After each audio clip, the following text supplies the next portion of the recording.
محمد وعلى آله وصحبه أجمعين.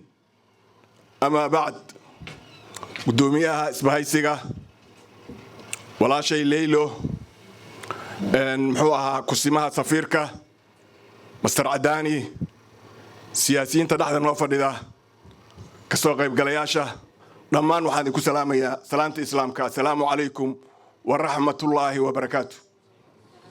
marka hore sharaf bay noo tahay caawa inaan iskugu nimaadno soo dhaweynta iyo taageerada siyaasiyiinteena nagu matala siyaasadda Sweden. marka hore waxaan u mahad celinayaa walaashay Leylo oo reer Sweden guud ahaan ayada ku matasha dalkan Sweden siyaasadiisa.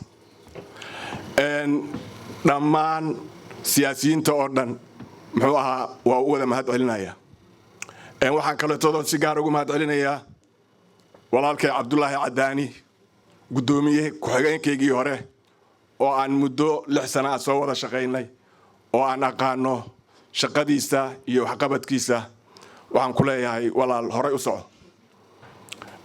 waxaan kale todoon rabaa inaan u mahad celiyo ururka isbahaysiga ummadda Soomaaliyeed oo markii ugu horeysay abid xaflad noocaan oo kale tooda oo siyaasiyiinta Soomaaliyeed oo wada jiro loo qabtay tahay. halkaas waxa ka cad in ururka isbahaysiga uu kaalin mug leh ugu jiro muxuu ahaa ummadda Soomaaliyeed. marka aad baan ugu mahad celinayaa. dhammaan hadal badan haan ma buuxsho siyaasiyiinta reer Stockholm waxaan leeyahay soo dhawaada dadaalkiina hore u wada